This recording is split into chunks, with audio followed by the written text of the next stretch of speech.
ఇప్పుడు జూబ్లీస్ లో by election వచ్చింది. ఇప్పుడు మన నేత అయినటువంటి మాగంటి గోపీనాథ్ గారు చనిపోవడం వల్ల బై ఎలక్షన్ నోటిఫికేషన్ అవడం వల్ల ఈ నవంబర్ 11వ తేదీ పోలింగ్ ఉందన్నమాట. ఇలా బై ఎలక్షన్ వచ్చినప్పుడు ఎలా ఉంటుందంటే రాష్ట్రంలో ఉన్న పార్టీలన్నీ కూడా ఒక్కసారిగా ప్రేమ పుట్టిపోద్ది ఆ నియోజకవర్గం మీద.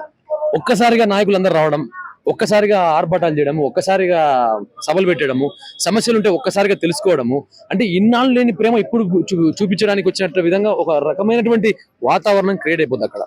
అది అది స్వభావం. మన భారతదేశంలో ఒక రాజకీయ నాయకుడు, రాజకీయ పార్టీ నడిపే ప్రతి ఒక్క నాయకుడి స్వభావం అది. సో ఈ క్రమంలో ఎలా ఉంటుందంటే ఇప్పుడు అధికారం పార్టీ కాంగ్రెస్ పార్టీ ఎలా ఉంటుందంటే, ఆల్రెడీ మేము అధికారం ఉన్నాం కదా, మాకు ఓటేయండి, మీ నియోజకవర్గాన్ని అభివృద్ధి చేస్తాం. ఒకవేళ వేరే పార్టీకి వేశారంటే మీకు ఫండ్స్ రావు, మీకు అభివృద్ధి జరగదు, మీ ఎమ్మెల్యే పట్టించుకోని చెప్పేసి. ఇక్కడ మనం ఆలోచించాల్సింది ఏంటంటే చనిపోయినారు కాబట్టి కొంచెం సింపతి అనేది ఒకటి ఉంటుంది ఫస్ట్ థింగ్. ఎందుకంటే ఆయన మామూలు వ్యక్తి కాదు. గోపీనాథ్ గారు ఆల్రెడీ 3 సార్లు గెలుచుకుంటూ వచ్చారు వరుసగా. ఒకసారి గెలవడమే గొప్ప, రెండోసారి అంటే మామూలు గొప్ప కాదు, మూడోసారి హ్యాట్రిక్ అయినా. అలాంటి వ్యక్తి చనిపోవడము, వాళ్ళ ఫ్యామిలీకి టికెట్ ఇవ్వడం బీఆర్ఎస్ పార్టీ, దానివల్ల సింపతి అనేది క్రియేట్ అంటే ఆల్రెడీ ఆయన ఓట్ బ్యాంక్ ఏదైతే ఉంటే అది స్ట్రాంగ్ ఉంటుంది ఆల్రెడీ. ఇక్కడ చూడాల్సింది ఏంటంటే ప్రజా వ్యతిరేక ఓటు అనేది ఒకటి ఉంటుంది. ఇప్పుడు ఈ కాంగ్రెస్ పార్టీ వచ్చి 18 నెలలు అయింది కదా, 18 నెలలు దాటిపోయింది, దగ్గర 2 సంవత్సరాలు అవుతుంది డిసెంబర్కి. ఈ 2 సంవత్సరాల్లో ఏదైతే చేయింది ఉంటుందో ఆ మైనస్ దృష్టి పెట్టుకొని జనాలు ఎటు తిరుగుతారు అనేది మనం చెప్పలేం.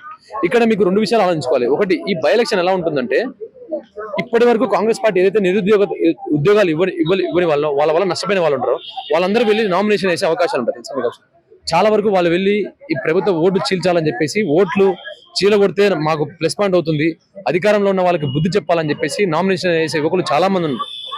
సో ఇప్పుడు ఎలా ఉంటుందంటే ఎవరైతే ఇప్పుడు వచ్చి అంగులు ఆర్భాటాలు చేసి ఒక్కసారిగా ఈ కాంగ్రెస్, బీజేపీ లేకపోతే ఎవరైతే బీఆర్ఎస్ ఉంటారో అంగులు ఆర్భాటాలు చేసుకుని ఒక్కసారిగా వీళ్ళు ఈ నియోజకవర్గం మీద పడిపోయి మేము మంచి చేస్తామని చెప్పేసి అనుకోవడం, ఏ విధంగా అయితే మీరు ఇప్పుడు అనుకుంటారో తర్వాత మళ్ళీ అదే విధంగా ప్రాబ్లం ఎవరికి వచ్చినా రాకపోయినా మీరు ఖచ్చితంగా ఈ మిగిలిన సమయంలో కూడా తిరిగే ఉండే నాయకులు ఎవరైతే ఉంటారో ఆ నమ్మకమైన నాయకులకే ఓటేమని చెప్తాను నేను.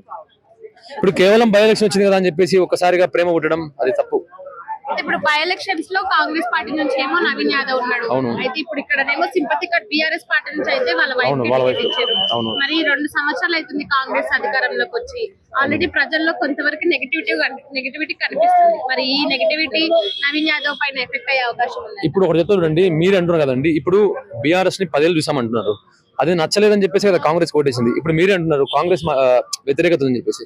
సరే, మీరు కొత్త వాళ్ళని చూడండి. మరి ఇప్పుడు కొత్త వాళ్ళకు కూడా అవకాశాలు లేదు కదా రాజకీయ పార్టీలో. కేవలం మనం ఇప్పుడు ప్రజాస్వామ్య దేశంలో ఎందరో ఉన్నారు యువకులు రాజకీయాల్లోకి రావాలి, రాణించాలి, ప్రజల్లోకి వెళ్ళాలి, నేను దేశానికి ఏదో ఒకటి చేయాలని చెప్పేసి ఉన్నారు.